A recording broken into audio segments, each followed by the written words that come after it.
हमने अभी तक हमने अभी तक हमने अभी तक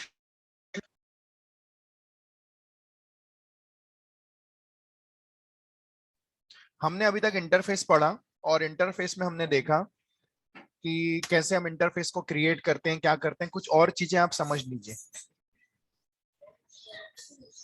आप जानते हैं सर, कुछ बेसिक चीजें देखिए। अगर मेरा कोई इंटरफेस ए है,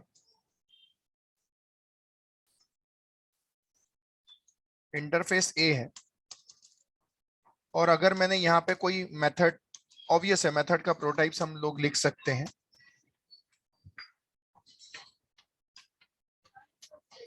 और मेथड का प्रोटाइप्स लिखने के बाद हम इस तरह से मेथड का प्रोटाइप लिखें,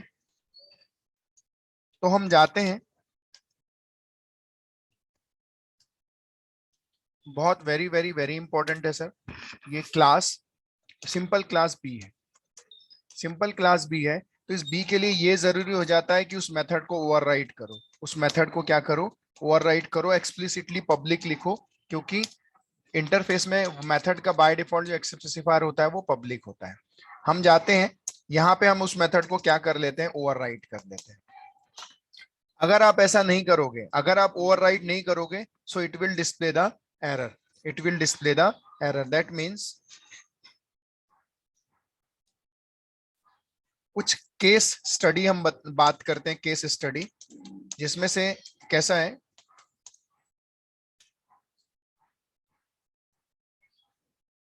पहला केस हमको ये बोलता है कि अगर कोई इंटरफेस है और उसके अंदर में मेथड का प्रोटोटाइप है, तो सब क्लास को जरूरी हो जाता है कि उस मेथड की क्या लिखे, बॉडी लिखे। मेथड की क्या लिखे, बॉडी लिखे। Interface if interface have method prototype, so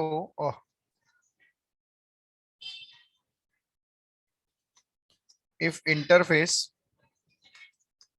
have method prototype, so subclass responsibility to override method of interface. Interface की क्या करना पड़ेगा, ओवरराइट करना पड़ेगा। ओवरराइट करना पड़ेगा, इंटरफेस की जो मेथड है उसको ओवरराइट करना पड़ेगा। ये तो हो गया केस वन। अब केस टू देखो। केस टू क्या बोलता है, अगर आपने if interface method if interface have method prototype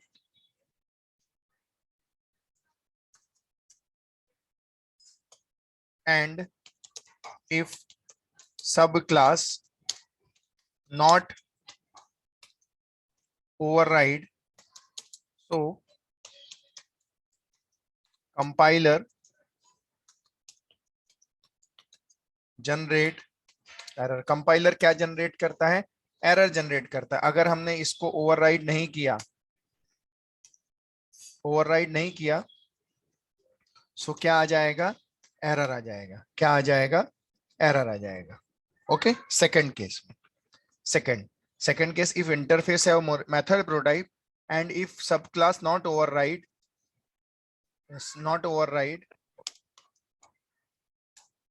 the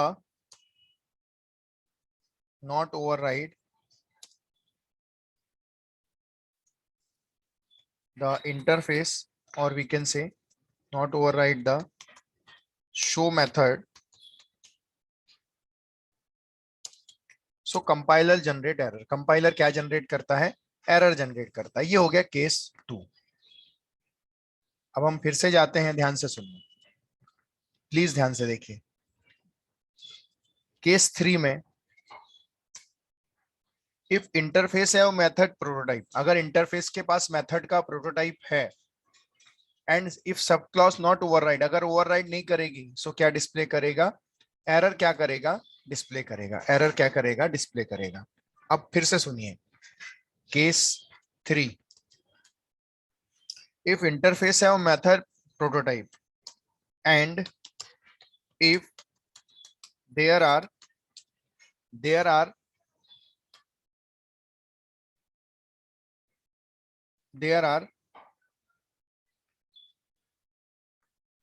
we can say, suppose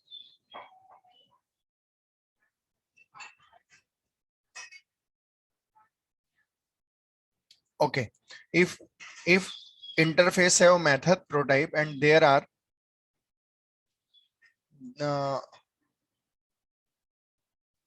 method prototype, तो इतना तो हमें पता है कि मेथड को क्या करना पड़ेगा, आपको क्या करना पड़ेगा, ओवरराइड करना पड़ेगा। अगर यहाँ आप ओवरराइड नहीं करेंगे तो नहीं चलेगा। एक और चीज सुनिए, जैसे मैं यहाँ लिखता हूँ शो वन, ध्यान से देखना, शो टू देखना अभी, void of show two. Sir मुझे बताओ इंटरफेस में कितने मेथड के प्रोटाइप्स हो गए? 2। तो मुझे बताओ अगर मैंने सिर्फ इतने यहाँ पे लिखा पब्लिक वॉइड शो वन लिखा, शो वन, और बस इसको ओवरराइड कर दिया तो चलेगा क्या?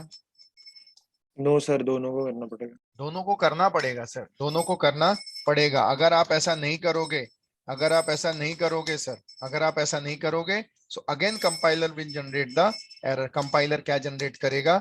एरर जनरेट करेगा सर। तो सर देखो, मैं आपको एक और नई चीज अब बताने जा रहा हूं। मैं इसी प्रोग्राम को कॉपी करता हूं सर और मैं जाता हूं। आप ध्यान दीजिएगा सर, अब ध्यान दीजिएगा।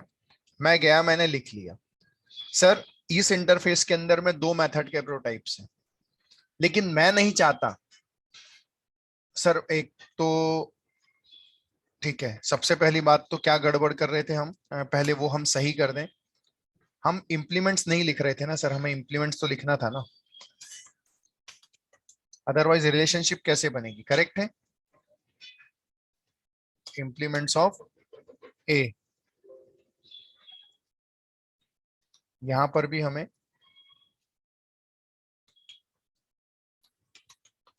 इंप्लीमेंट्स ऑफ ए, तब तो ओवरराइड की कहानी बनेगी, नहीं तो बनेगी क्या? नहीं बनेगी। इंप्लीमेंट्स ऑफ ए। अब आप देखिए, मैं जाता हूं, मेरे पास इंटरफेस है, इंटरफेस के अंदर में 2 मेथड के प्रोटाइप्स हैं। तो ये क्लास अगर यहाँ लिखती है इंप्लीमेंट्स ऑफ ए, तो 100% श्योर है ओवरराइड करेगी। लेकिन सर मैं आपको आज पढ़ाने जा रहा हूं एब्स्ट्रैक्ट का एक और फीचर। ये तो सिंपल क्लास है सर, लेकिन अगर आपकी क्लास एब्स्ट्रैक्ट हो गई, अगर आपने उस क्लास को एब्स्ट्रैक्ट बना लिया, सब क्लास को, और अगर वो इनहेरिट कर रही है इंटरफेस को, वो अपने अंदर उस इंटरफेस उस एब्स्ट्रैक्ट में इनहेरिट हो रहा है, इंटरफेस उस एब्स्ट्रैक्ट में क्या हो रहा है? इनहेरिट हो रहा है। क्या हो रहा है? इनहेरिट हो रहा है। तो ऐसे केस में अगर इनहेरिट हो रहा है, अगर इनहेरिट हो रहा है ऐसा, तो एब्स्ट्रैक्ट क्लास दोनों मेथड की बॉडी लिख भी सकती है और नहीं भी लिख सकती, कोई प्रॉब्लम नहीं उसको। एब्स्ट्रैक्ट के केस में अगर उसने शो टू को ओवरराइड नहीं भी किया, उसने शो टू को ओवरराइड नहीं भी किया, तो भी चलेगा सर। देखो कितने को ओवरराइड किया? एक। अरे सर वो एक को भी ना करे ना तो चलेगा। तो ये खासियत है एब्स्ट्रैक्ट की, जो मैंने आपको उस टाइम नहीं बताया था। आज मैं आपको बता रहा हूं, अगर कोई इंटरफेस किसी सिंपल क्लास को इनहेरिट करता है तो दोनों मेथड की बॉडी लिखना जरूरी होगा सर। ये एडवांस जावा में बहुत काम में आएगी, क्योंकि जेनेरिक सर्वलेट करके आगे हम पढ़ेंगे। जेनेरिक सर्वलेट जो एक एब्स्ट्रैक्ट क्लास है, तो एब्स्ट्रैक्ट क्लास का हमें एक फीचर पता चला कि अगर कोई इंटरफेस किसी एब्स्ट्रैक्ट क्लास में इनहेरिट करता है तो पूरी मेथड की बॉडी ना भी लिखें फिर भी चलता है। तो सवाल ये उठता है सर, अब इसने एक ही की बॉडी लिखा, शो टू तो बच गया ना। तो अब ऐसे केस में क्या होगा? जो नई क्लास बनाएगा, सपोज किसी ने क्लास बनाया सी, वो गया उसने लिखा, सपोज उसने क्लास बनाया सी, सी एक सिंपल क्लास है सर, सी एक सिंपल क्लास है। और अगर ये बी को इनहेरिट कर रही है, बी को इनहेरिट कर रही है, extends of B, extends of B, extends of B लिखती है, एक्सटेंड्स ऑफ बी लिखेंगे। तो जैसे ही आप एक्सटेंड्स ऑफ बी लिखेंगे, तो अब सर इस सब क्लास के लिए, इस सी क्लास के लिए ये मेथड ओवरराइड नहीं भी करे तो चलेगा। क्यों? क्योंकि बी ने ऑलरेडी शो वन को ओवरराइड कर लिया सर। बची कौन सी थी? Show two. तो इस क्लास के लिए, ये सी क्लास के लिए ये जरूरी हो जाता है कि उस क्लास को ओवरराइड करो जो एब्स्ट्रैक्ट ने नहीं की। कौन सी नहीं की? Public void show two, public void show two. तो इसे कंपलसरी होगा क्योंकि ये सिंपल क्लास है, इसको करना ही पड़ेगा। सर अगर ये शो वन को भी ओवरराइट कर ले तो कोई दिक्कत है क्या? कोई दिक्कत नहीं है सर, उसे भी वो क्या कर सकती है? ओवरराइट कर सकती है। सर मुझे बताइए ये फीचर समझ में आया क्या आपको एब्स्ट्रैक्ट का? Yes sir. आप समझिए सर, सभी लोग, कोई इंटरफेस है, उसके अंदर में अगर कुछ मेथड के प्रोटोटाइप्स हैं, अगर वो किसी क्लास में इंटरफेस डायरेक्टली इनहेरिट होता है तो वो ये सिंपल क्लास के लिए दोनों मेथड को ओवरराइड करना जरूरी हो जाएगा। लेकिन अगर कोई इंटरफेस किसी एब्स्ट्रैक्ट क्लास में जाता है, एब्स्ट्रैक्ट क्लास में इनहेरिट होता है, तो एब्स्ट्रैक्ट क्लास एक भी ओवरराइड ना करे तो भी चलता है, और अगर एक भी कर ले तो भी चलता है। तो सर जो अगर बच गया उसका क्या? उसका कोई टेंशन नहीं सर। जो भी एब्स्ट्रैक्ट क्लास को इनहेरिट करेगा, जो भी, वो क्या करेगा? वो क्लास उस मेथड को ओवरराइड करेगा। बाकी लोगों को समझ में आया क्या? दीपाली, निकिता, सिमी? Yes sir. अब देखो मैं एक और एग्जांपल लेता हूं, सॉरी, मैं जाता हूं, अब आप समझना। जैसे मैंने बनाया इंटरफेस सर्वलेट, सर्वलेट नाम का एक इंटरफेस बनाता हूं। यहां पे मैं मेथड लिखता हूं void of init, init लिखता हूं, और फिर लिखता हूं, एक second sir,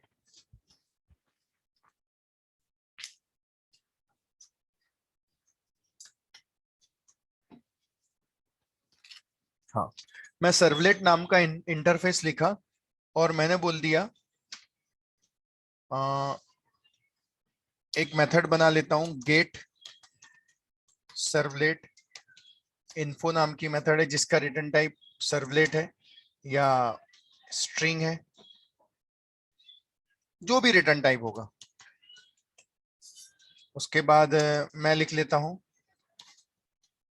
servlet config, return type है, और मैं बोल देता हूं एक और मेथड गेट सर्वलेट कॉन्फ़िग, और उसके बाद एक मेथड लिख लेता हूं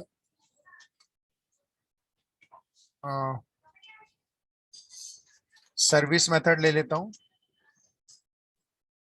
और एक मेथड ले लेता हूं डिस्ट्रॉय, डिस्ट्रॉय मेथड ले लेता हूं। अब आप समझिए सर, यहां लिख लेता हूं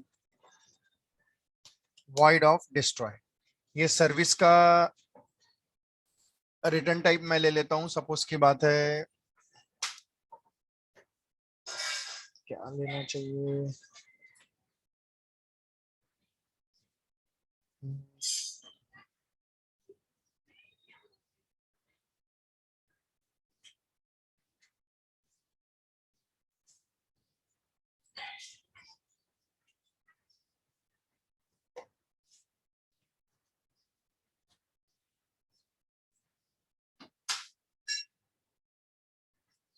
कुछ भी दे सकते हैं, ठीक है, मैं दे देता हूं,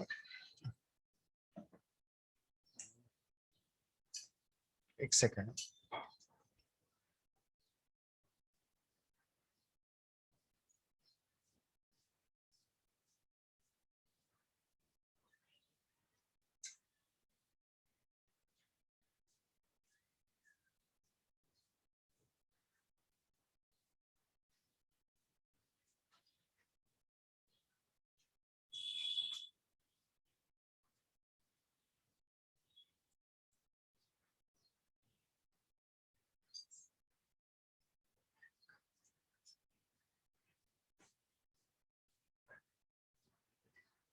हाँ ठीक है, void ही लिख लेता हूं।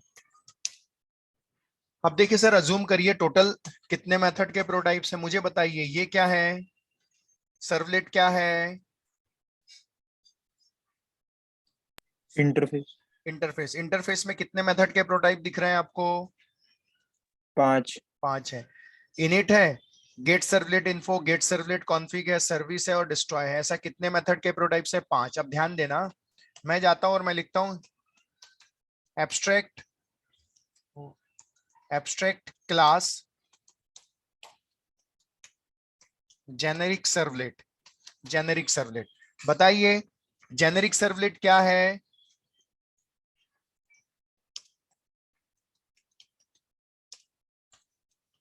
सर मैं स्टॉप कर दूं क्या इमीडिएटली? रिस्पॉन्ड नहीं करोगे तो मैं सेशन क्लोज कर दूंगा। मुझे बोलना पसंद नहीं है, इसके पहले भी आप जान बोला हूं मैंने आपको, आपको आंसर देने पड़ेंगे। जेनेरिक सर्वलेट क्या है? क्लास। कौन सी क्लास है? Abstract class. एब्स्ट्रैक्ट क्लास दिख रही है ना? एब्स्ट्रैक्ट क्लास दिख रही है। तो जेनेरिक सर्वलेट जो है एब्स्ट्रैक्ट क्लास है, इसने इंप्लीमेंट्स किया है सर्वलेट को, इस इंटरफेस को। तो बताइए कितनी मेथड की बॉडी लिखेगी ये क्लास? कितनी लेगी? एक। एक। कौन सी? void in ओके, बताइए जेनेरिक सर्वलेट जो है ये इंटर एब्स्ट्रैक्ट क्लास हो गई, तो कितने मेथड की बॉडी लिखना जेनेरिक के लिए कंपलसरी हो जाएगा? एक। नहीं सर, एक भी नहीं लिखे तो भी चलता है, यही तो खासियत है एब्स्ट्रैक्ट की। वो एक भी नहीं लिखे तो भी चलेगा सर, कोई प्रॉब्लम नहीं है। फिर उसकी इच्छा, चाहे वो एक लिखे, चाहे वो दो लिखे, चाहे वो तीन लिखे। अज्यूम करिए सर मैं गया और मैंने वहां जाके वाइड इनिट लिख लिया, वाइड इनिट लिख लिया, उसकी बॉडी लिख ली। उसके बाद मैंने यहां पे लिख लिया wide init, public wide init, public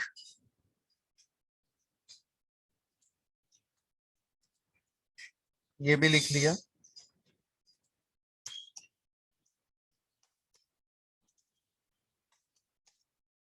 ये भी हो गया। उसके बाद ये तीसरा भी लिख लेता हूं।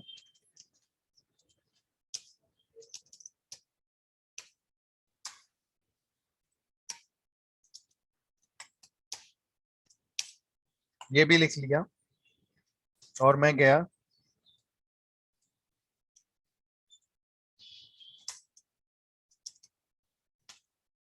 ये भी मैंने लिख लिया। मैंने कितनी मेथड को ओवरराइड कर लिया? चार। चार। चार कौन कौन सी किया? init, get servlet info, get servlet config और destroy। करेक्ट, चार को कर लिया। अब बचा कौन? Service. Service. void service service बचा। तो बताओ अगर मैं यहां पे लिखता हूं क्लास http सर्वलेट और मैं यहां अगर बोल दूं एक्सटेंड्स और बोल दूं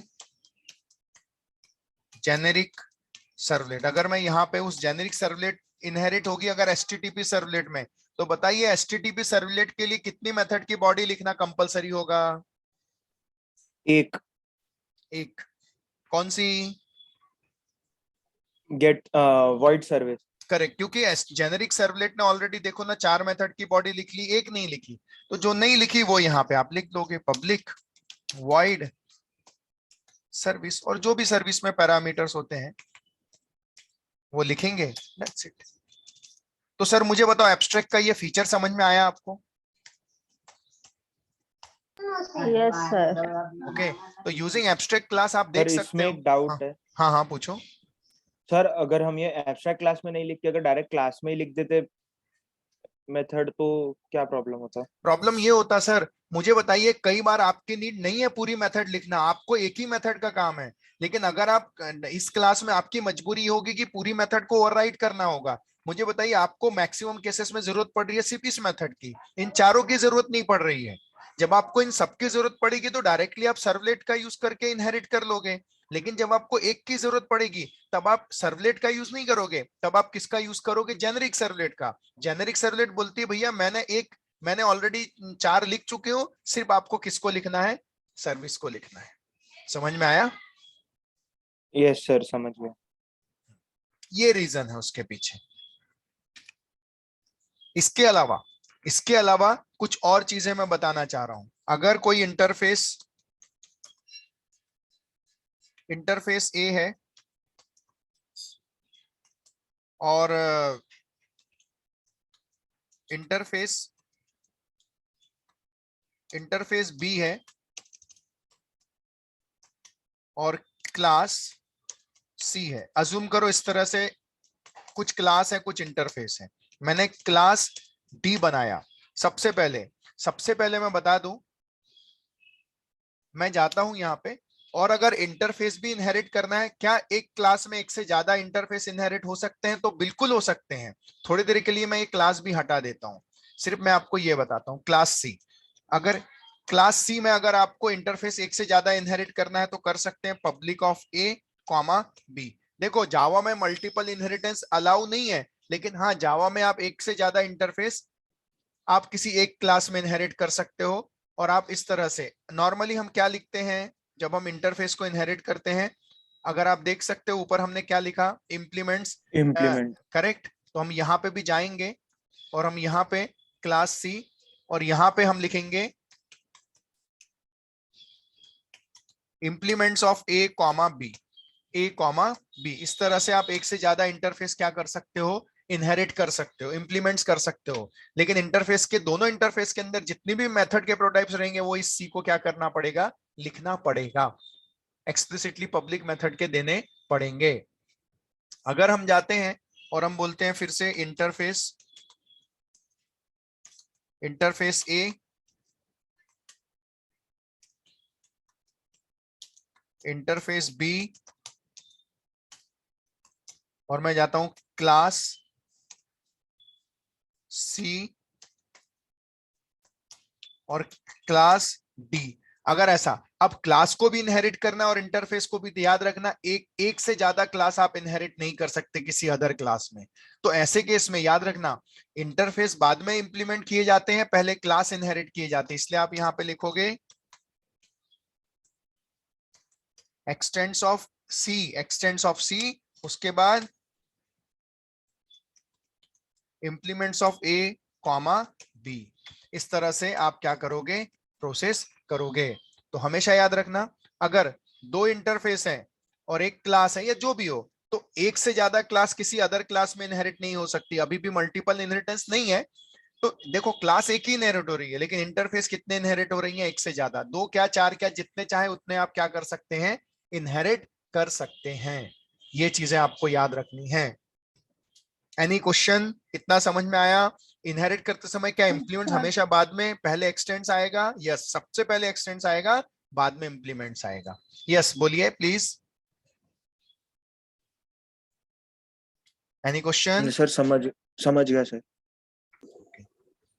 तो सर आज मैंने ये सारी की सारी चीजें बेसिक्स ली हैं सर आपकी, लेकिन ये बहुत काम की चीजें। आज आपको कुछ एडिशनल चीजें पता चली एब्स्ट्रैक्ट के बारे में, आपको पता चली कि एक से ज्यादा अगर इनहेरिट करते हैं तो क्या होगा। क्लास एक से ज्यादा इनहेरिट नहीं होती, लेकिन इंटरफेस हो सकते हैं। कंट्रोवर्सी है इसके पीछे भी कि इंटरफेस तो हो रहे हैं, लेकिन है इंटरफेस जैसी चीज है जो हम क्या कर सकते हैं, इनहेरिट कर सकते हैं, इंप्लीमेंट्स कर सकते हैं सर। अब नेक्स्ट लेक्चर हम बढ़ेंगे, तो नेक्स्ट लेक्चर में अभी हमने इंटरफेस तो खत्म कर दिया है। सो ऑलमोस्ट हमने इनहेरिटेंस का, अगर आप देखोगे सबसे बड़ा पार्ट था सर इनहेरिटेंस। अगर आप देखोगे इनहेरिटेंस नाम का फोल्डर आप देखोगे ना, तो इनहेरिटेंस में सबसे पहले तो हमने बेसिक इनहेरिटेंस के एग्जाम्पल लिए, ऑलमोस्ट 13 एग्जाम्पल लिए। उसके बाद हमने फिर फाइनल कीवर्ड पढ़े, फिर उसके बाद हमने एब्स्ट्रैक्ट पढ़ा, उसके बाद हमने फिर इंटरफेस पढ़ा, और हमने सुपर कीवर्ड भी इसके अंडर में पढ़े। तो सर ये सारी चीजें हमने इनहेरिटेंस में कवर की। कल से देखते हैं नया चैप्टर में भी, या तो हम एक्सेप्शन हैंडलिंग लेंगे या तो हम पैकेजेस, कोई ना कोई एक चैप्टर हम लेंगे और कंटिन्यू